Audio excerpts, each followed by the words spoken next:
Laju-laju perahu, laju-laju sekali ke Surabaya. Biarpun lupa kain dan baju, asal jangan kepada saya.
Ini kelas Datuk dulu. Ini rumah tempat dulu Datuk tinggal dengan orang tua angkat. Saya akan mengatakan itu supaya dia bersemangat. Jadi mudah-mudahan dia nanti akan mengatakan, wah, nanti saya akan meniru Datuk saya juga pergi sekolah yang jauh, tidak takut. Nah, itu kami lakukan. Sudah. Nah, kemudian selesai dari itu kami pulang dan kemudian saya dan Ati menilai bagaimana ini reaksi dari kedua cucu saya ini. Kalau Rania, dia senang sekali, dia gembira sekali. Karena apa? Karena di sekitar sekolah saya itu, sekolah saya namanya Whitefish Bay High School, itu sekolah 3 lantai, gedungnya sudah umur 100 tahun, itu indah, gagah dan indah, terpelihara. Di dalam gedung itu saja ada 3 kolam renang, untuk latihan berenang, dan kemudian ada lapangan atletik dan seterusnya dan sebagainya. Dan saya merasa sangat berterima kasih kepada 2 orang. Pertama-tama sekali Ibu Charkowski, guru sastra saya, yang melatih kepada saya, yang mengajarkan kepada saya cinta kepada sastra dan memberi latihan tugas membaca buku berpuluh-puluh halaman untuk setiap minggu. Dan kemudian yang kedua kepada Mama Werbach, dia melihat saya suka sastra, suka puisi, dia sendiri juga menulis puisi. Nah, pada suatu waktu minggu pertama di sana itu kami harus membaca novelnya Hemingway, 70 halaman, bagian dari novel. Saya duduk malam hari membaca kamus di sini, dan kemudian kata-kata yang tidak tahu saya tulis, lihat di kamus, bercatat lagi, terus. Satu malam itu saya cuma bisa menyelesaikan 4 halaman. Tidak akan selesai. Saya mengadu pada Mama Helen, Mama, tolong aku diantar besok ke guru, bilang nih nggak bisa. Jadi bagaimana? Minta dispensasi. Baik, diantarkannya, ketemu Pak Thompson, kemudian Mama Helen mengatakan, Pak Thompson, ini anak Indonesia di Pekalongan tidak ada tugas membaca dalam bahasa Inggris seperti ini. Dia tersiksa dengan ini membaca, tidak bisa dia. Jadi bagaimana? Tolong dikasih keringanan dispensasi. Kemudian dia diam sebentar, melihat ke atas, dan kemudian melihat kepada saya. Kemudian apa katanya? No dispensation. Aduh, saya tak. Tidak diberi keringanan. Kemudian kata Mama Helen, sekarang kalau begitu begini, aku ajar yang namanya speed reading. Speed reading itu kalau ada satu buku, bayangkan ada garis tengah, kemudian kau baca baris pertama itu dari kiri ke kanan dengan mata, kepala jangan bergoyang. Dari kiri ke kanan, dari kiri ke kanan, cepat. Kemudian kalau ada kata yang berulang, kau tebak di dalam dirimu. Dan kemudian nanti kalau tanya kepada Mama, kalau betul itu akan lengket seumur hidup di sini. Saya lakukan. Kemudian di akhir minggu, weekend, angka saya merah. Minggu depannya membaca lagi 70-80 halaman. Masih merah. Minggu depannya masih merah, minggu depannya masih merah. Bulan kedua masih merah, pertengahan bulan kedua baru hitam satu kali. Alhamdulillah sejak itu hitam. Nah, ada satu hal yang terjadi yang saya tidak bisa menerangkan kenapa. Sejak itu saya ketagihan membaca, adiksi membaca, melihat buku itu saya ingin tahu apa ini buku, kemudian apa isinya, dan kalau bisa ikut membaca. Itu sebabnya kalau kita lihat di film-film, itu kalau di bus, di kereta api, di ruang tunggu dokter, itu di Amerika orang-orang begitu dia duduk, dia buka tas, kalau perempuan dia ambil buku dan kemudian dia membaca. Kemudian kalau di sekolah kalau waktu istirahat, itu di pekarangan itu anak-anak tidak berkejar-kejaran atau ngobrol-ngobrol, mereka duduk membaca. Kenapa? Karena terpaksa harus membaca banyak. Dan itu bagus. Ternyata paksaan itu bagus sekali. Saya termasuk yang ikut dipaksa itu, dan itu sampai sekarang adiksi itu terjadi pada diri saya. Alhamdulillah. Jadi saya berterima kasih sekali kepada sekolah saya itu, dan kemudian kecintaan saya kepada puisi itu tumbuh di perpustakaannya itu. Nah, itulah sebabnya saya bawa cucu-cucu saya ke sana. Saya perlihatkan, di sini dulu Dato dibaca, di sini sekolah. Sudah selesai pulang. Nah, kami menilai bagaimana itu respons dari cucu saya. Kalau Rania tidak bisa dicatat karena dia masih terlalu kecil, tapi Aidan yang penting sekali. Aidan itu bagaimana? Dia tidak kagum dengan Amerika. Tidak kagum dengan Amerika. Dia anggap itu biasa. Ini tidak dipengaruhi. Kemudian mau kamu kalau nanti Aidan sudah besar, mau sekolah di sini, seperti sebab ayahnya jadi anak saya itu juga dia tuh sekolah di Atlanta, SMA-nya di Atlanta. Mau sekolah sini? Ya. Di kemana kamu? Jadi kamu kemana kamu sekolah? Madinah. Memang tahun sebelumnya kami kan umroh, kemudian Makkah, Madinah, dan kemudian Aidan itu terkagum-kagum dengan Makkah dan Madinah. Kemudian dia lihat ada universitas di Madinah, dia bilang dia ingin sekolah di Madinah. tahun berikutnya, artinya bulan yang lalu, kami bawa ke Amerika. Saya harap ini Amerika kan lebih hebat ini, dia akan terkagum-kagum dan merubah kiblatnya. Ternyata tidak. Sepanjang perjalanan yang 3 minggu dia mengeluh pada mamanya, kepada undanya. Dia tidak bisa baca Quran. Dia selalu baca Quran yang besar. Di rumah ada Quran yang indah, yang besar. Dia tidak baca Quran selama perjalanan itu. Dan kemudian kepada adiknya, dia sering berkata, Daniel, kapan kamu pakai jilbab? Tidak pernah disuruh-suruh. Kapan kamu pakai jilbab?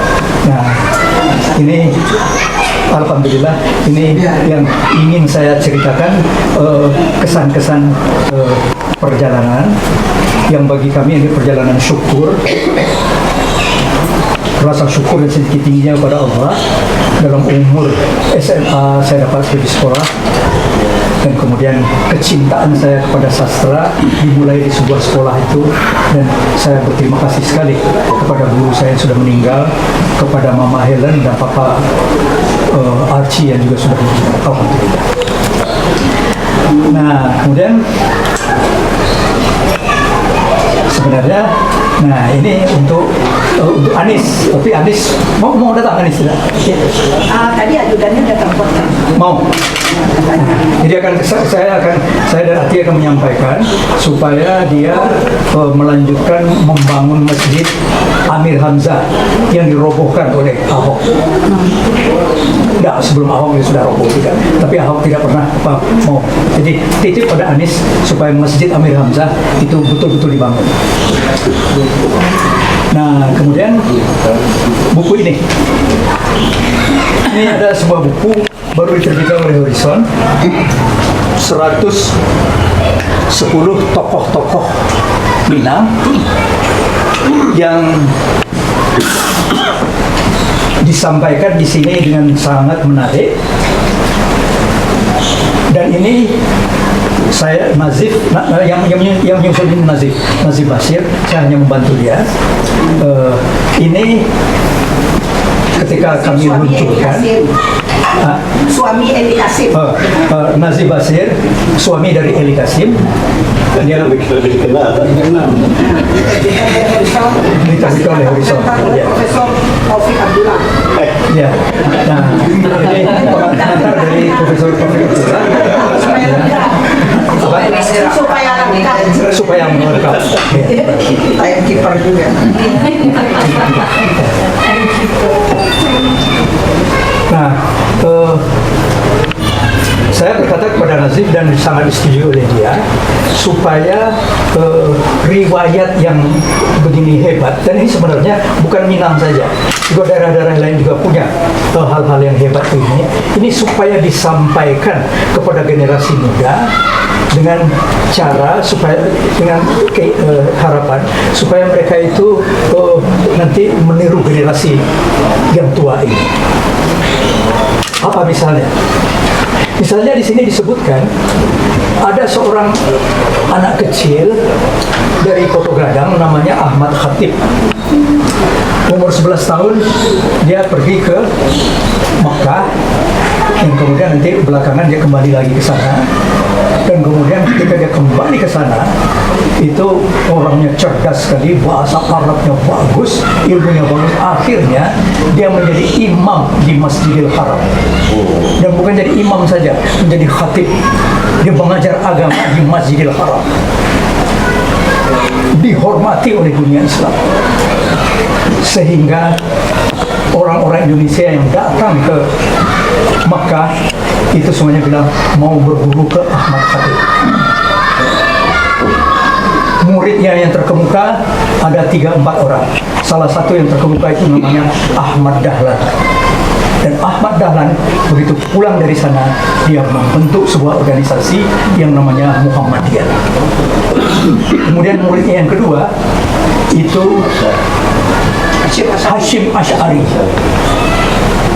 pulang dari sana, dia membentuk sebuah organisasi Islam yang besar sekali, namanya Nahdlatul Ulama. Kemudian Haji Karim Amrullah, kemudian Buya Hamka, kemudian Imam Iparabe, dan seterusnya dan seterusnya. Dan dia akhirnya wafat di Masjidil Haram. Nah, ini perlu diketahui oleh generasi muda, bahwasanya ada orang Indonesia bisa qualified, artinya memenuhi persyaratan untuk menjadi imam di Masjidil Haram, dan bukan imam saja, dia menjadi khatib dan dia mengajar di sana. Dan itu belum pernah bisa lampaui sampai sekarang di abad 21 ini. Tidak ada satu orang Indonesia pun yang dapat melakukan hal itu. Nah, kemudian ada lagi seorang anak yang juga umurnya masih belasan tahun. Nah, kemudian dia berangkat dan dia lulus Milo, lulus HBS nomor 1 terus, dan dia mendapatkan akhirnya dia akan disekolahkan yang tinggi, tapi tidak ada biaya. Raden Ajeng Kartini itu dapat beasiswa di Fakultas Kedokteran. Kemudian Raden Ajeng Kartini menawarkan kepada Agus Salim, ambil beasiswa ini, kamu yang sekolah dokter, aku tidak usah. Tapi ayahnya Agus Salim menolak, tidak usah, jangan. Ini datang dari Belanda. Akhirnya Agus Salim pergi juga dia ke Mekah, dia melamar sebagai pegawai di kedutaan. Bukan, Snukugrunya nampak dia. Apa? Snukugrunya tahun pintar, masa nggak ambil dia yang bawa. Ya. Pun bawa. Nah, lamar dia. betul. Nah, di sana kemudian dia bekerja di kedutaan Belanda. Karena apa? Karena pamannya mengajar di Masjidil Haram, dan pamannya itu namanya Ahmad Khatib yang tadi itu. Akhirnya dia bolak-balik dari Jeddah ke Mekah belajar kepada pamannya itu. Dan kemudian setelah 5 tahun dia pulang. Nah, ini bagian-bagian sejarah yang semacam ini perlu diketahui oleh generasi muda. Terus, bahwasanya ada orang-orang yang berjuang yang semacam itu di masa muda. Dan Haji Agus Salim menguasai 9 bahasa. 9 bahasa. Dari 9 bahasa.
Laju-laju perahu, laju-laju sekali ke Surabaya. Biarpun lupa kain dan baju, asal jangan kepada saya.